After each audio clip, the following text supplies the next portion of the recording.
마지막 나무손 부산 해안가의 좁은 골목. 오랜 세월 바닷바람에 닳아버린 나무 간판이 흔들리고 있었다. 아직 이른 시간임에도 동네 어귀는 어김없이 떠드는 아이들과 시장 상인들로 붐볐다. 그 한가운데 주름진 손으로 목재 조각을 부드럽게 어루만지는 노인이 있었다. 정대, 올해 76, 평생을 나무와 함께했던 부산 명물 목수. 손톱 밑엔 늘 가루가 끼어 있고 손바닥엔 굳은 살이 박여 있었지만 그만큼 그의 삶은 진득했다. 나무의 결은 늘 솔직했다. 정대는 자신의 손이 아직 다 쓰이지 않았다 생각했다. 죽은 아내의 영정 앞에서 매일 빈 술잔을 채워주며 살아남은 가족에게만큼은 끝까지 할아버지 역할을 다하고 싶었다. 그러나 이날 그의 평온한 일상에 거친 들개처럼 맹렬하게 현실이 들이닥쳤다. 아빠, 당장 짐 쌀 준비하세요. 갑작스럽게 문을 박차고 들어온 큰딸 현정. 그녀의 얼굴은 불안과 짜증, 단호함이 뒤섞여 있었다. 또 뭔 소린데? 오늘 주문도 밀려 있는데. 왜 갑자기 이놈의 가족이 시끄러운 거냐? 정대는 억지로 미소를 지어 보였다. 그러나 현정은 쏟아지는 불평과 함께 가방들을 옮기며 답답함을 영업 후 내뱉었다.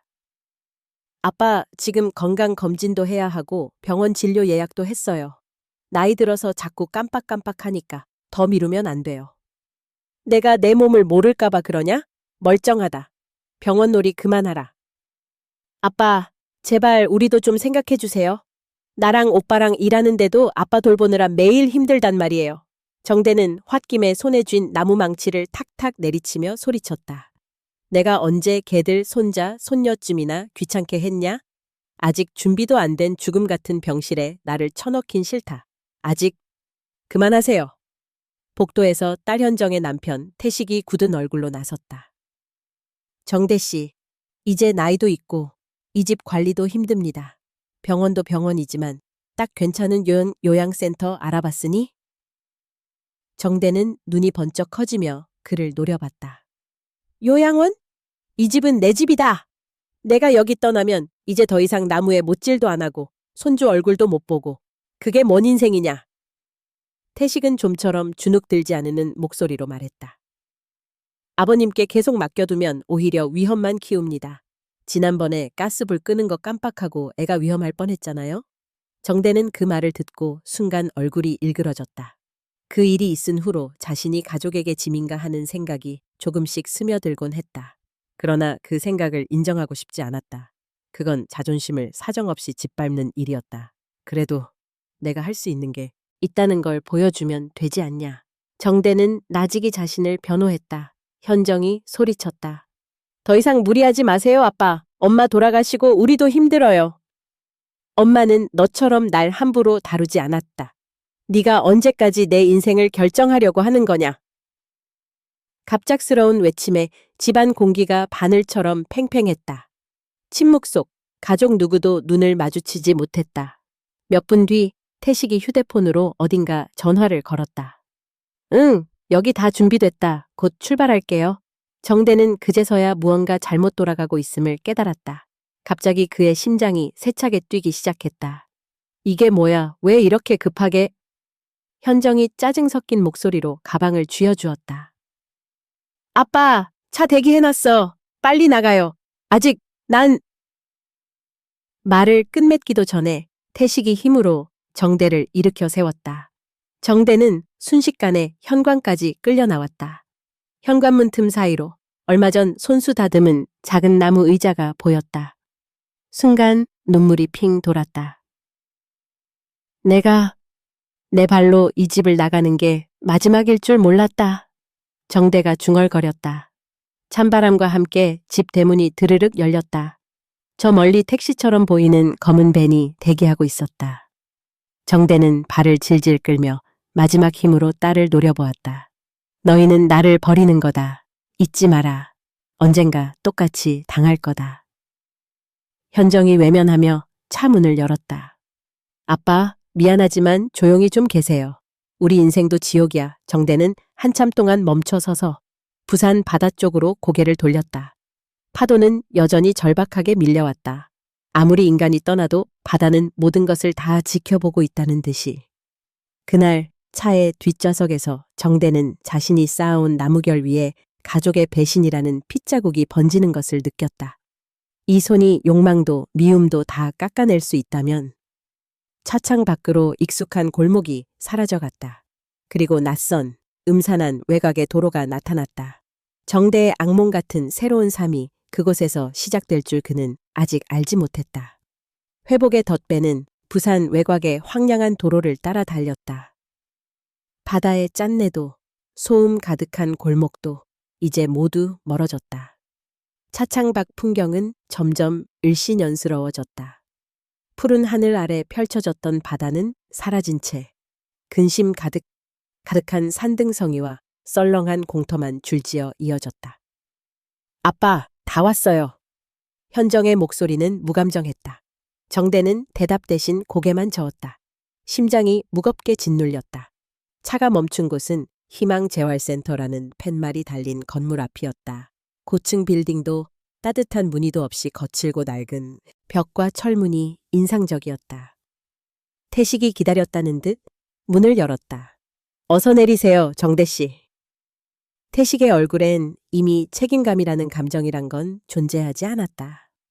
정대가 버티자 현정이 거칠게 등을 떠밀었다. 아빠, 시간 없어. 간호사가 대기 중이래. 정대는 무거운 발걸음으로 천천히 건물 안으로 들어섰다. 냉랭한 공기, 희미한 약 냄새, 커다란 복도와 닫혀있는 문들, 접수대 뒤에 젊은 여직원이 무표정한 얼굴로 말했다. 정대 어르신, 입소 관련 서류 여기에 서명해 주세요. 정대는 그 서류들을 바라보다가 펜을 들지 않았다. 이게 뭐요? 병원 진단서도 없는데 뭘 사인해요? 현정이 다그친다. 아빠, 그냥 사인해요. 안정이 먼저라니까. 내가 미쳤나? 내가 무슨 환자냐? 고성이 복도에 메아리 쳤다. 옆을 지나던 직원 몇 명이 힐끔거렸다. 한참을 실랑이 하더니 태식이 팔짱을 끼고 협박하듯 말했다. 사인 안 하시면 여기서 아무 치료도 못 받으십니다. 이러다가 쓰러져서 죽고 싶은 거 아니잖아요? 정대의 눈에서 불이 번뜩였다. 죽고 싶소, 차라리. 여기 갇히는 것보다 100배 낫다. 아빠, 제발 그만해요. 우리도 일하러 가야 하니까. 현정은 울먹이며 다급하게 펜을 쥐어줬다. 정대는 결국 싸늘한 책상 위에서 떨리는 손으로 서명했다. 그 순간 가슴 한쪽이 완전히 부서지는 느낌이었다. 몇 분 후 간호사 2명이 다가왔다. 정대 어르신, 따라오시죠. 딸, 내가... 현정은 정대를 보지 않았다. 아빠, 건강하게 지내봐요. 곧 올게요. 태식도 거들었다. 문제 일으키지 말고 여기가 집보다 나을 거예요. 정대가 던진 마지막 한마디. 너희들 이게 가족이란 거냐? 그러나 대답은 돌아오지 않았다. 철문이 쾅 소리와 함께 닫혔다. 복도는 소음이 거의 없었다. 벽마다 CCTV, 천장 조명은 창백했다.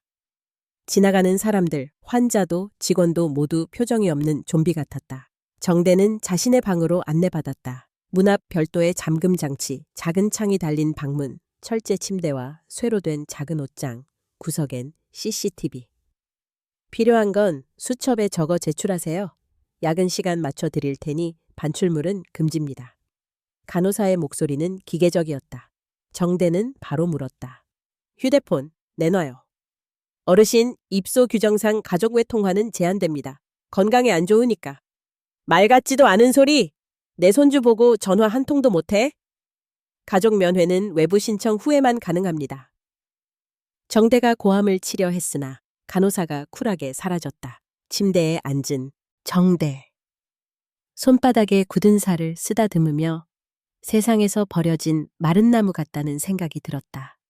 저녁 무렵 복도에서 식사 시간입니다. 라는 방송이 나왔다. 정대는 무기력하게 식당으로 향했다. 식당엔 60세가 넘어 보이는 이들이 수십 명씩 조용히 자리에 앉아 있었다. 반찬도 밥도 차갑고 직원이 고압적으로 지시했다.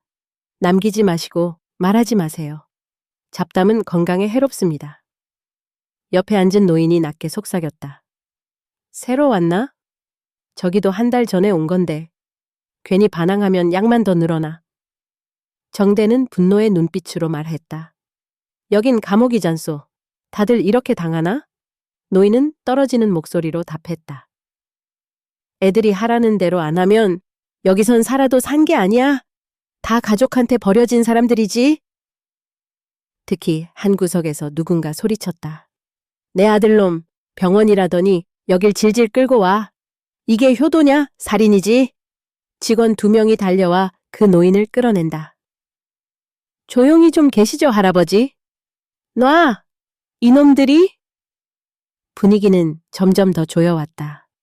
정대의 턱은 덜덜 떨렸다. 이대로 죽을 순 없다. 반드시 빠져나갈 방법이 있다. 아니, 만들어야 한다. 식사가 끝나자 모든 환자들은 순서대로 방으로 강제로 이동됐다. 문이 쾅 닫히고 복된 또 고요함만 남았다. 밤늦게 혼자 창문을 바라보던 정대. 희미하게 비친 자신의 얼굴 너머로 철창 밖엔 까마귀가 울고 있었다. 나는 결코 부러지지 않는 마지막 나무손이다. 감금과 절망 정대는 매일 아침 6시에 맞춰 울리는 방송소리에 눈을 떴다. 기상시간입니다. 모든 입소자는 세면 후 식당에 집합해 주십시오. 창밖엔 회색 구름과 센터 뒤편의 철조망이 어렴풋이 드리웠다. 부산의 따뜻한 햇살은커녕 이곳엔 찬 기운만 감돌았다. 문은 잠겨 있었다. 누군가 복도를 순찰하며 문고리를 확인하고 있었다. 감옥이나 다름없군. 정대는 깊은 한숨을 내쉬었다. 식당으로 가면 노인들은 모두 자신만의 고립된 표정으로 밥을 먹었다. 말하지 마세요. 직원이 차갑게 경고한다. 숟가락질 소리만이 공기를 가른다. 정대가 옆자리 노인에게 조심스레 말을 걸었다. 어르신, 여기 오래 계셨어요? 노인은 고개만 푹 숙인 채 중얼거렸다. 다 똑같아. 다 버림받고 다 신경 끄고 살아. 한편 식당 건너편에서 나지막한 소리가 들렸다. 저놈의 새끼, 내 집은 왜 판 거야? 흑빛 얼굴에 노인이 막 소리를 높이자 2명의 직원이 급히 달려왔다. 최 어르신, 문제 일으키시면 또 약 늘어납니다. 약? 다 필요 없어. 집에 보내달라고. 몸싸움이 벌어졌다. 정대는 분노와 슬픔이 뒤섞인 얼굴로 그 광경을 지켜봤다. 직원들의 거친 손에 노인은 힘없이 질질 끌려 나갔다. 놔! 이 악마들아! 내가 사람이야! 짐이 아니라고! 식당이 순식간에 얼어붙었다. 정대는 숟가락을 꽉 쥐고 이를 악물었다.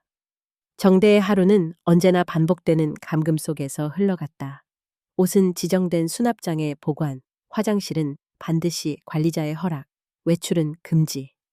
온종일 CCTV 아래에서 몸을 움직일 뿐이다. 가끔 큰 소리로 외부 통화라도 시도해보면 가족 요청에 따라 전화 사용도 제한됩니다. 직원이 미동도 없이 핸드폰을 회수한다. 휴게실에 모여도 노인들은 곁눈질만 하고 쉽게 입을 열지 않았다. 어느 날 병석에 누운 최 어르신이 낮은 목소리로 들려줬다. 나는 병원만 간다길래 따라왔어. 하루아침에 집도 자식도 다 사라졌지. 정대는 속으로 피눈물을 삼켰다. 밤이 되면 정대는 거칠게 방문을 두드리곤 했다. 이봐! 내보내줘요! 가족한테 전화라도 하게 해줘! 간호사는 피곤한 표정으로 말했다. 정대 어르신, 적응하셔야 해요. 여기선 모두가 같은 처지예요. 분노가 식지 않으튼 정대가 소리쳤다. 이게 치료야? 감금이지? 세상에 이런 불합리한 회복이 어딨냐고. 안정을 위해서입니다. 냉정한 답변만 돌아왔다. 어느 날 센터에 이상한 소동이 벌어졌다. 한 어르신이 창문 쇠창살을 벌리고 탈출을 시도하다 직원에게 들킨 것, 아수라장이 됐다. 노인은 소리쳤다. 살려줘. 나 여기 있으면 미쳐 죽어. 제발 누구 없냐. 정대는 악몽을 보는 듯 그 울부짖음을 들었다. 직원 한 명이 노인의 팔을 꺾었다. 문제 일으키면 진정제 맞습니다. 노인은 밀쳐졌다. 피가 떨어졌다. 노인들은 모두 얼어붙었다. 제재 정대의 가슴은 타들어가는 듯 했다. 인간이기 때문에 이곳에선 더욱 처절하게 외로울 수밖에 없다. 정대는 창가에 기대어 문득 자신이 만든 나무 손잡이, 그 따스한 촉감이 그리워졌다. 이곳엔 나무도 바람도 사람의 숨결도 없다. 그저 감시와 규제만 있다. 누군가 커튼 뒤에서 소근거린다. 정대 씨, 살아야 해요. 버티세요. 언젠간 요령이 써먹을 날도 와요. 정대의 눈동자가 불현듯 번뜩였다. 하지만 그날 밤 정대는 어둠 속에서 자신이 진정 버림받았다는 사실만이 머릿속을 지배했다. 자식들의 얼굴이 스쳐갔다. 정말 내 인생이 이런 감옥에서 끝나는 건가? 잊혀지는 것밖에 남지 않은 삶인가? 자기 자신을 자책하는 분노, 자식에 대한 원망, 그리고 끝없는 외로움. 정대의 가슴엔 죽음 같은 절망감이 서서히 자리를 잡아가기 시작했다. 낡은 벽돌 뒤의 비밀 캄캄한 밤중 정대는 침대에 누운 채 좀처럼 쉽게 잠들 순 없었다. 형광등은 희미하게 깜빡이며 차가운 벽을 따라 기어가는 바람소리만이 방 안 구석구석을 휘돌았다. 두 손을 가만히 모아 깍지 꼈다. 그 손끝 굳은 살이 오랜 세월의 흔적을 증명하고 있었다. 내가 이 짓을 왜 해야만 하지? 문득 지나간 세월이 파도처럼 몰려왔다. 정대는 목수일을 시작한 젊은 시절을 떠올렸다. 바닷가 작은 공방에서 오로지 손끝의 감각에만 의지해 나무를 다듬고 가장 소중한 가족의 집을 한 땀 한 땀 새로 지었던 그 시절. 벽돌 하나하나, 대패질한 마루판까지 모두 그와 가족의 역사가 박혀 있었다. 그 집, 그리고 자신. 이곳, 병원이라 칭하는 감옥과는 달랐다. 내 집엔 아직도 그때 내가 깎은 문고리, 아내가 손으로 만든 커튼, 내 손녀가 좋아하던 작은 흔들 의자까지 그대로 남아있는데 가족과 함께 나눴던 행복한 기억이 한순간 툭 끊긴 듯했다. 아내는 어느새 병든 몸을 뒤로하고 저 세상으로 갔고 자신마저 이렇게 쉽게 버려질 줄은. 정대는 밤 공기마저 서글프게 삼켰다. 어느 늦은 아침. 정대는 병동 복도 끝 벽에 기댄 채 멀리 TV 소리를 들었다. 마침 뉴스에서 부산 재개발 소식이 나왔다. 익숙한 동네 이름, 잠시 그곳을 비추는 카메라에 희미하게 자신 집의 붉은 벽돌이 스쳐 지나갔다. 저 집, 정대는 중얼거렸다. 바로 그 순간 한 간호사가 종이를 들고 들어왔다. 정대 어르신, 관리동장님의 서명 부탁드립니다. 서류를 슬쩍 훑어보니 거기에 부산, 동 33번지 부동산 위임장이라는 글자가 박혀 있었다. 충격에 얼어붙은 정대. 이게 도대체 뭡니까? 내가 집을 누굴 시켜 팔라고 했소? 간호사는 고개를 갸웃거렸다. 가족분들이 동의하셨답니다. 어르신께서는 그냥 건강하게 지내시면 돼요. 정대는 핏줄이 터질 만큼 손을 불끈 쥐었다. 저놈들이 내 등 뒤에서 집을 팔아치운단 말인가? 불현듯 병동 복도 저편에서 한 노인이 소곤대는 소리가 들렸다. 다들 똑같아. 가족들이 알아서 법적 서류 다 해놓고 우리한텐 서명만 하라지. 결국 재산 뺏으려고 이곳에 처박은 거야. 정대는 그제야 숨겨진 진실을 어렴풋이 느꼈다. 나만 이런 게 아니었구나. 그놈들 부모 등쳐서 집 팔고 이딴 데 가둬둔다고? 분노와 절망 그리고 두려움이 한꺼번에 엄습했다. 얼마 전 가족들에게 간신히 연락이라도 하고 싶어 식당 전화기를 슬쩍 만졌을 때도 간호사가 단호하게 이를 막았다. 전화 필요하시면 가족분 통해 말씀하세요. 내 가족이 날 여기에 가뒀는데 뭘 더 어떻게 연락한단 말이야. 더 이상 참지 못한 정대는 분노를 억누르며 소리쳤다. 이건 감금이지 치료가 아니야. 내 집을 팔라. 서명하라니 그런 건 죽어도 못해. 주변 환자들은 겁에 질려 조용했다. 그러나 한 구석에서 백발의 박할머니가 입을 열었다. 정대 씨, 그 종이 절대 사인하지 마세요. 저도 저걸로 집 날렸어요. 지금은 자식 얼굴도 못 봐요? 사방에서 한숨과 원망이 찬 대화가 흘러나왔다. 여긴 다 우리처럼 당한 사람들이야. 자식놈들은 달래거나 협박하다가 이렇게 한순간에 다 뺏어가고. 정대는 절망과 분노의 이가 갈렸다. 난 당하지 않는다. 살아있는 한, 죽는 한이 있어도 그 종이엔 사인하지 않겠다. 그날 저녁 어두운 휴게실 구석에 모인 노인들 사이로 작은 쪽지가 돌았다. 누구도 크게 말하진 않았지만 그 종이에 적힌 한 줄. 밖에 소식 전할 사람 있습니까? 정대는 퍼뜩 정신이 번쩍 들었다. 이대로 죽을 순 없어. 내 진심을 누군가에게 전해야 해. 내 손녀 하윤이한테. 악착 같은 생존 본능이 살아났다. 정대는 바지 주머니에 깊이 숨긴 샤프 조각으로 오래된 수첩 뒷장 한 구석에 메시지를 꾹꾹 눌렀었다. 혜윤아, 외할아버진 여기 있어. 집이 위험하다. 속지 마라. 절대 네 엄마 말만 믿지 마라. 쪽지를 접어 품 안에 숨기며 정대의 눈엔 오랜만에 희미한 불꽃이 깃들었다. 낡은 벽돌 뒤에 감춰진 진실. 그리고 몸이 부서지더라도 반드시 밝혀야 할 자신의 목숨이 걸린 통로. 정대는 그렇게 죽음의 감옥 한가운데서 고요하게 반격의 칼날을 갈기 시작했다. 혜운에게 보내는 간절한 호소 깊은 밤이었다. 센터의 모든 불빛이 꺼지고 복도마다 쥐죽은 듯한 정적만이 감돌았다. 그러나 정대는 쉽게 잠들지 못했다. 손끝이 달달 떨리고 머릿속엔 온종일 뒤엉킨 분노와 슬픔이 소용돌이쳤다. 여기서 이렇게 썩어 죽을 순 없어. 그는 허공을 바라보며 중얼거렸다. 단 한 사람, 오직 내 진심을 믿어줄 혜운이에게라도 이 사실을 알려야 한다. 어느덧 새벽녘, 아침 식사를 나누고 있던 자리. 정대는 노인 동료 한 명, 흰머리와 뾰족한 콧날이 인상적인 박노인에게 은밀히 다가갔다. 박형, 밖에 연락 한 번만 할 수 있겠소? 박노인은 조심스럽게 주변을 살피더니 낮게 속삭였다. 여기선 다 검열당해.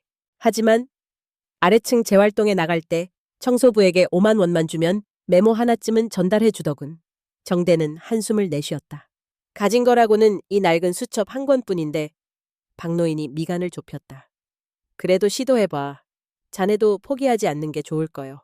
가족이라고 해서 다 믿지 마. 이 한마디가 칼처럼 가슴을 찔렀다. 박형도 당하셨습니까? 박노인은 씁쓸하게 웃었다. 뼈저리게 경험했지. 내 딸이 날 진짜 내보냈을 줄은. 사람보다 돈을 택한 거야. 정대는 그 말을 곱씹으며 수첩 뒷장에 다시 한번 진심을 눌렀었다. 혜운아, 외할아버지야. 나는 절대 자발적으로 이곳에 들어온 게 아니다. 내 엄마 말은 다 거짓말이다. 이곳은 지옥이다. 내 집이 곧 팔리게 생겼다. 꼭 할아버지를 찾아와 주렴. 너만이 유일한 희망이란다. 정대는 손끝에 힘을 주어 쪽지를 뜯어냈다. 그 순간 노인 담당 직원이 불쑥 다가왔다. 정대 어르신, 무슨 일 하시나요? 정대는 순식간에 쪽지를 주먹 안에 숨기며 쑥스러운 표정을 지었다. 아, 그냥 예전 생각나서 시 하나 썼소.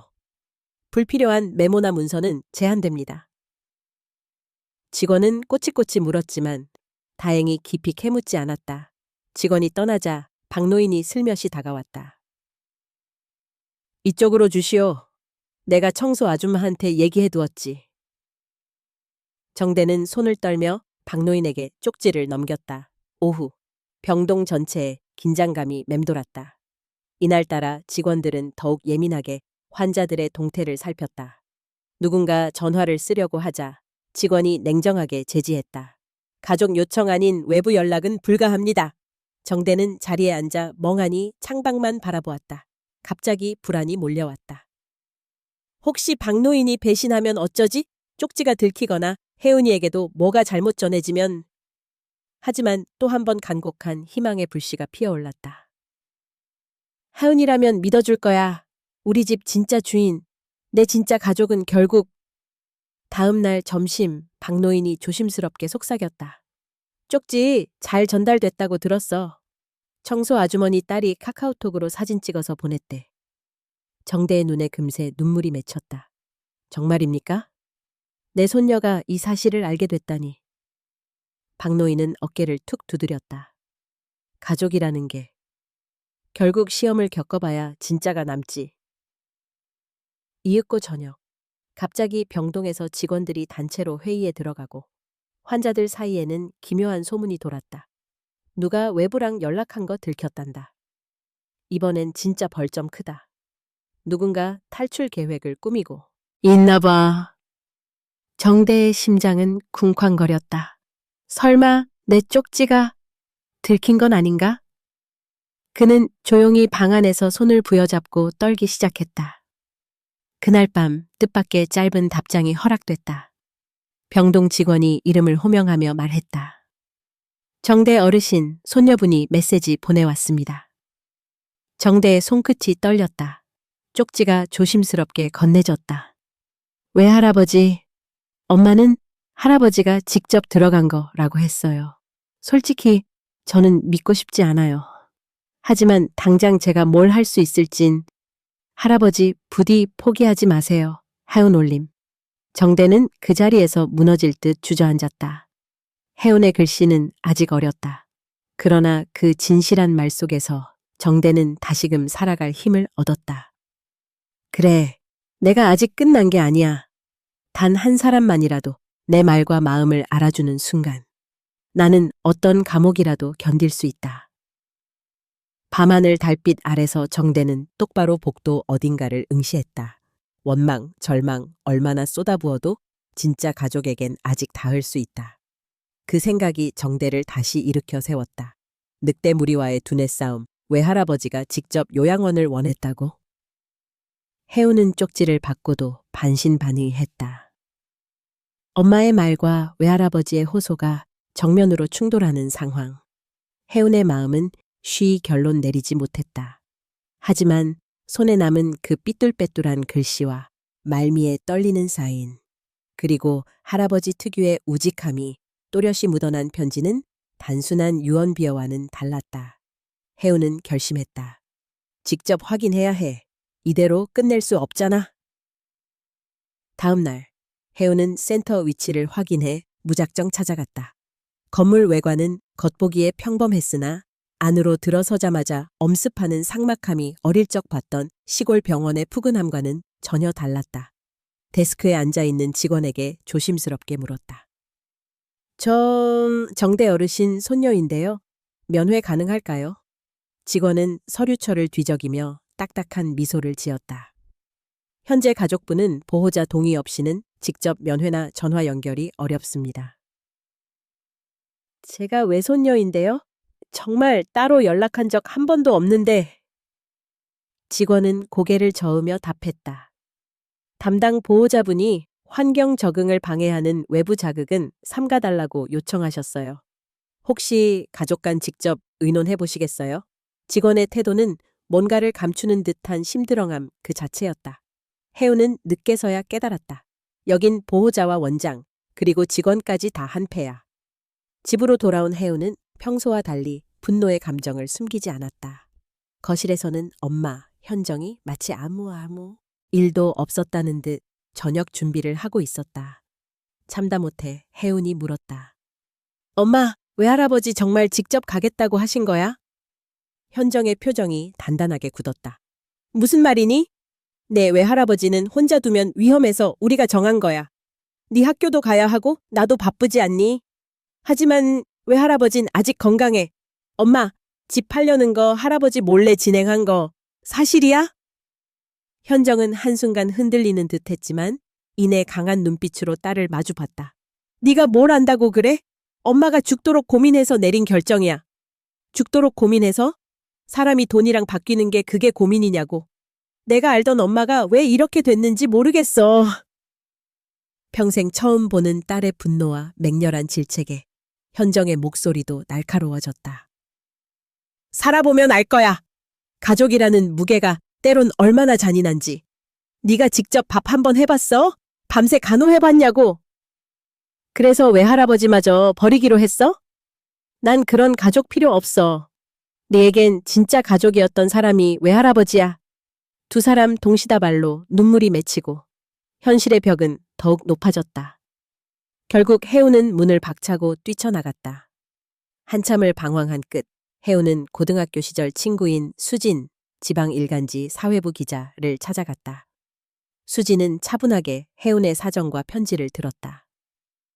정부기관이나 어느 세오스컨 언론에서 이런 문제를 다룰 순 있어. 하지만 증거가 있어야 해. 할아버지가 자발적으로 들어갔다는 서류, 집 매매 계약서. 뭔가 결정적인 게 필요해. 해우는 다시 용기를 냈다.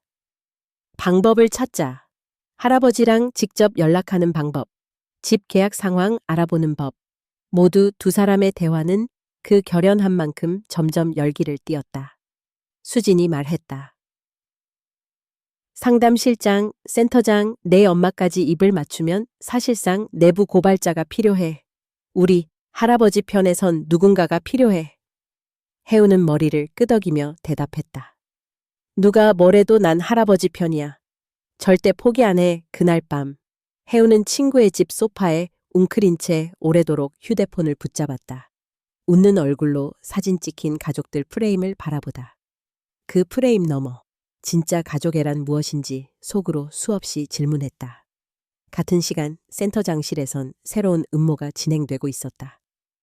혹시라도 저 손녀가 문제를 일으킬까 걱정입니다. 요즘엔 언론도 시민단체도 시끄러우니까요. 센터장은 현정과 조용히 속삭였다. 계획엔 아버님이 원해서 입소한 거라고 제대로 말하세요. 집매매도 당장은 우리 쪽에서 관리할 테니 걱정 마시고요. 현정이 회의감에 잠시 떨리는 목소리로 말했다. 저도 때론 아버지 눈을 제대로 못 쳐다보겠어요. 센터장은 미소 지으며 일갈했다. 가족을 위해선 냉정해질 필요도 있습니다. 감정에 휘둘리면 결국 더 큰 화를 입지요. 며칠 후 해우는 수진과 함께 직접 센터 기록부와 부동산 공시정보를 추적하기 시작했다. 입소 동의서엔 미심쩍은 서명과 가족 대리 입소 관련 대필 흔적이 남아 있었고 집 명의 이전이 진행 중이라는 소식도 어렵지 않게 확인할 수 있었다. 증거는 하나씩 쌓여갔다. 수진이 들뜬 얼굴로 말했다. 확실해. 이 자료만 있으면 언론도 조사기관도 움직일 수 있어. 해우는 결의를 다졌다. 외할아버지, 조금만 더 힘내세요. 혜은이는 절대 포기하는 딸, 손녀가 아니니까요. 진실을 향한 싸움 한복판, 늑대무리 속에서 고독하지만 단단해진 해운. 그 눈빛엔 사라지지 않을 추적자의 불씨가 활활 타올랐다. 어둠 속의 폭력하에는 이미 져 있었다. 희미한 복도 조명이 바닥만 간신히 밝히고 병동 안은 음산한 침묵에 잠겼다. 침상마다 붙박이처럼 누운 노인들 대부분은 지쳐 잠이 들었거나 조용히 눈만 껌뻑였다. 정대는 유난히 감각이 예민해져 있었다. 오늘 낮 혜은이가 센터에 다녀갔다는 뜬소문을 들은 뒤로 내내 잠을 이룰 수 없었다. 그 불안과 기대가 뒤섞인 상태에서 그는 복도 끝자락에서 부스럭거리는 인기척을 감지해야 했다. 무슨 일입니까? 그가 조용히 물었다. 구석에 앉아있던 백발의 박 할머니가 손사래를 쳤다. 또 시작이야. 새로운 요양사가 오늘따라 아주 이상하게 신경질적이더라고. 그때였다. 갑자기 맞은편 방에서 쾅 소리가 났다. 누군가 분노에 찬 고함을 질렀다. 그만해 이놈들아. 나는 사람이야. 내 돈 받아먹고 이런 취급을 해? 직원 2명이 들어가더니 곧이어 격렬한 몸싸움 소리가 들렸다. 잠시 후 문이 열리고 뺨이 빨갛게 부은 할머니가 질질 끌려 나왔다. 근처에 있던 정대와 박 할머니가 놀라 뛰어왔다. 직원 중 한 명이 사납게 외쳤다. 여기선 말 안 들으면 이래야 알아들어. 정대는 피가 거꾸로 솟는 것만 같았다. 어디서 손을 대? 감히 어른들한테. 직원이 들고 있던 차트판이 허공을 가르며 정대의 어깨를 쳤다. 조용히 하시죠. 또 같이 방에 가두고 싶지 않으면 이쯤에서 그만두라고요. 하지만 정대는 한치도 물러서지 않았다. 내 놈들이 사람이냐? 우리 같은 노인들 상대로 주먹질? 너희 때문에 우리 모두 사람이기를 포기해야만 하는 거냐? 다른 직원이 정대를 끌어냈다. 그 사이 할머니는 흐느끼며 바닥에 주저앉았다. 박 할머니가 다가가 그녀를 부축했다. 그리고 그 순간 방 곳곳에서 조금씩 노인들의 웅성거림이 퍼지기 시작했다. 언제까지 당하고만 살 거냐? 우리도 말할 권리가 있지 않나? 누군가는 손을 떨며 주먹을 쥐었다. 그날 밤 정대는 고통과 분노를 곱씹으며 끊임없이 방 안을 맴돌았다. 복도 끝 창문에는 검은 그림자들이 교차했다. 갑자기 그를 찾아온 젊은 간호사가 속삭였다. 할아버지, 더 크게 저항하면 힘만 빠집니다. 오늘은 참으세요. 하지만 언젠간 저도 도울 수 있을 거예요. 그 말 속에서 정대는 단 한 줄기 따뜻함을 느꼈다. 아직 완전히 죽지 않은 정의, 아직 끝이 아닐 수 있다는 희망. 하지만 그 희망도 잠시, 곧이어 정대는 격리 조치 명령을 받았다. 힘으로 끌려가 좁고 차가운 독방에 갇혔다. 홀로 남겨진 방, 조명은 희미했고 코끝에서 핀냄새가 났다. 선잠과 악몽이 교차하는 밤이 이어졌다. 이대로 무릎 꿇을 수는 없다. 부서지더라도 사람이기를 멈출 수는 없다. 어둠 속에서 정대는 천천히 몸을 일으켰다. 밖에서 들려오는 노인들의 숨죽인 울음, 나직한 분노의 중얼거림이 소나기처럼 방 안으로 흘러들었다. 우린 끝까지 살아서 우리의 존재를 증명할 거야. 내가 반드시 혜은이에게 세상에 이 실상을 알릴 것이다. 어둠은 오래 깊게 내려앉았다. 그러나 그 한가운데서 작은, 그러나 강인한 인간의 저항이 피어오르기 시작했다. 황금 세 장을 열다 이틀 밤을 꼬박 세운 끝에 혜운과 수지는 결정적인 증거 서류를 모았다. 센터 입소 동의서의 서명 분석, 집 매도 위임장 위조 흔적, 그리고 정대의 외침이 담긴 메모 사진. 수지는 노트북을 앞에 두고 침착하게 말하댔다. 이대로 자료 정리 끝나면 바로 김 기자님께 넘길 거야. 언론에서 기사화하고 시민단체가 나서면 센터도 별 수 없지. 혜우는 손이 떨리는 걸 느꼈다. 이제 정말 할아버지께 갈 수 있을까? 수진이 단호했다. 포기만 하지 마. 네가 손녀라는 진짜 가족인 게 할아버지께 가장 큰 힘이니깐. 자료가 송부된 지 몇 시간도 되지 않아 반응이 터졌다. 김 기자에게서 전화가 걸려왔다. 폭로 자료 확인했어요. 이미 데스크 올라갔고 오늘 저녁 뉴스도 준비 중입니다. 경찰에도 자료 넘길 테니까 가족분들은 최대한 신변 주의하세요. 실시간으로 뉴스 포털에 부산 노인센터 고령자 인권 침해, 가족 재산 강탈 의혹, 위임장 위조 의심, 가족 동의 없는 집 매도. 제목의 기사가 떠올랐다. 센터는 그날 오전부터 술렁거렸다. 입구 안내소엔 낯선 취재진이 몰려들었고 전화벨 소리가 끊이질 않았다. 직원들은 입소자들을 급히 방으로 몰아넣고 외부 통화와 방문을 모두 단절시켰다. 센터장은 사색이 된 얼굴로 관리실을 오가며 소리쳤다. 언론만 진정되면 바로 정리합니다. 문제 일으키는 어르신, 특히 정대 씨는 조용히 특별 관리로 옮기세요. 간호사들은 불안한 얼굴로 노인들을 달래며 방금까지 신문 분위기와는 다른 태도를 보였다. 몇몇 원로 환자들은 이런 소란에도 불구하고 속닥속닥 모여 앉았다. 혹시 밖에서 구조라도 들어오는 건가? 혜은이라는 아가씨가 언젠간 꼭 할 거라 했지. 정대는 여전히 격리방에서 창밖만 바라보고 있었다. 누군가가 급히 문을 열고 속삭였다.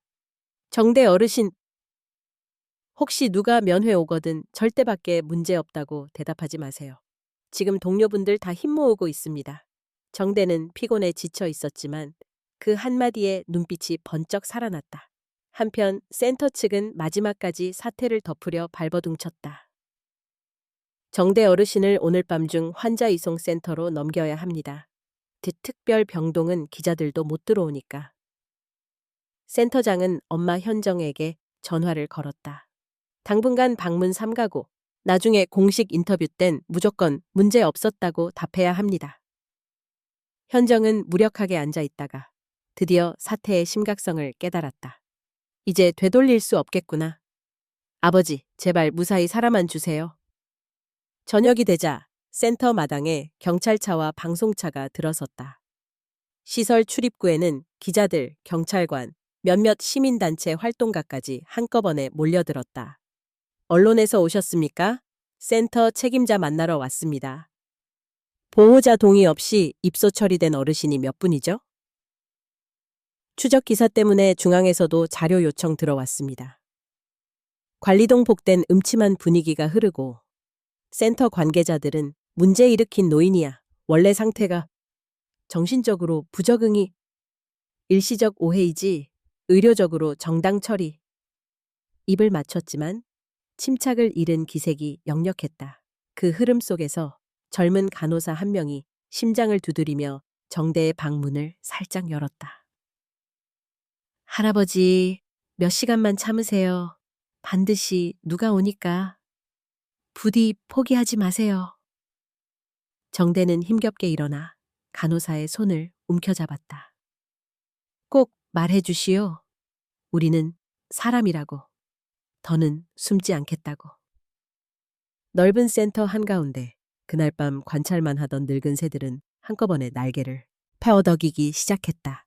드디어 황금빛 새 장의 자물쇠 하나가 철컥 하고 열리는 소리가 모두의 귀에 들렸다. 폭발하는 저항, 피와 눈물 그날 밤. 센터는 묘한 공기로 들떠 있었다. 이상하게 조용하면서도 어딘가 모를 소란의 예감이 복도를 타고 번졌다.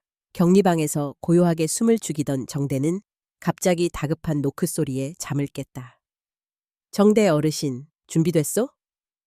낡은 문 틈으로 박노인이 얼굴을 내밀었다. 정대는 이미 오래전에 결심을 마쳤다. 이대로 죽을 순 없지. 모두 할 수 있다면 나도 할 거요. 박노인 그리고 여러 동료 노인은 3355 복도 모퉁이에 모였다. 젊은 간호사는 밖에 눈을 피해 조용히 비상구 열쇠가 든 작은 봉투를 건네주었다. 제발 너무 다치진 마세요. 적어도 오늘 여러분이 용기를 냈다는 걸 세상이 알았으면 합니다. 정대는 두 주먹을 꽉 쥐었다. 손길이 굳었다. 자, 가자. 신호와 함께 몇몇이 커다란 간이 소화기를 벽에 내리치고 병동 창문을 깨뜨렸다. 순식간에 긴급 경보음이 울리고 안개처럼 뿌연 연기가 복도에 퍼졌다. 우리는 사람이다. 우릴 가두지 마라. 박노인은 붉어진 눈으로 절규했다. 정대는 이미 피가 나기 시작한 손으로 벽을 치며 이 세장 오늘 부숴버린다. 소리쳤다. 겁에 질린 직원 몇몇은 뒷걸음치고 센터장은 전기 경보등을 들고 냉정하게 지시했다. 당장 진압해. 저 노인들 못 나가게 막아. 그러나 수용자들은 처음이자 마지막 반란이었다. 창문마다, 복도마다 노인들의 외침이 메아리 쳤다. 우릴 노예로 만들지 마라. 가족을 집을 돌려줘라. 더는 속지 않겠다. 몸싸움이 시작됐다. 한 노인은 바닥에 밀려 넘어졌으나 다른 이가 부축하며 일으켜 세웠다. 정대는 남은 힘을 다해 직원의 팔을 잡아 끌고 거칠게 소리쳤다. 살아있는 한, 널 용서하지 않는다. 네가 내 청춘을, 늙음을 짓밟았어. 잠깐 사이 피가 바닥에 튀었고 여기저기 울부짖는 비명이 엇갈렸다. 박노인은 흔들리는 손으로 하늘을 향해 삿대질했다. 여기 이 나쁜 자식들, 우리 목소리 끝까지 듣고 돌아가라. 바로 그때 건물 밖에서 경찰차와 언론사 차량의 경적이 요란하게 울렸다. 문을 열어라, 경찰이다. 제티뉴스 취재팀입니다. 센터 내 외부 언론 개방을 요구합니다. 해운의 목소리가 언제부턴가 스피커를 타고 울려 퍼졌다. 내 할아버지 그리고 여기 계신 모든 분 지옥에서 데려가겠습니다. 그녀의 눈시울엔 분노와 사랑이 뒤엉켜 있었다. 안의 노인들은 울음을 터뜨렸다. 옆에 선 젊은 간호사는 두렵게 떨면서도 조금만 더, 조금만 더요. 속삭였다. 누구냐? 누가 문을 두드리는가? 누가 나를, 우리를 있는 힘껏 세상 밖으로 끄집어내는가? 드디어 쇠창살 창문 너머로 경찰이 폭력적으로 문을 부수고 들어왔다. 센터장은 흰 얼굴로 뒷걸음질 쳤다. 정대와 박노인 그리고 여러 명의 노인들은 피투성이 손을 쥐고 똑바로 맞섰다. 목소리는 갈라지고 숨은 거칠었으나 단 한 번만 오래 삶의 마지막 남은 힘을 모았다. 여긴 지옥입니다. 우리의 목숨, 가족의 이름을 되돌려 주시오. 검은 밤은 피와 눈물로 가득 찼다. 하지만 아직 그 밑동에서 자유의 새싹 하나가 조용히 움트고 있었다. 자유와 마지막 큰 은혜의 어둠이 물러나 새벽빛이 들이치는 시간, 센터는 침묵과 환호가 동시에 감돌았다. 경찰과 취재진, 시민단체가 들이닥치고 난 뒤 긴급 구조는 속전속결이었다. 언론은 사건을 실시간으로 보도했고 센터장과 주요 직원들은 현장에서 조사를 받기 시작했다. 정대와 동료 노인들은 휠체어와 팔짱에 의지해 하나씩 건물 밖으로 나왔다. 쌀쌀한 아침 공기가 요양센터 안의 숨막힘과는 전혀 딴 세상 같았다. 출입문 앞 혜은이 울면서 달려왔다. 할아버지! 정대는 주춤거리다. 결국 손녀를 와락 안았다. 혜은아, 네가 없었으면 난 여기서 죽었을 거다.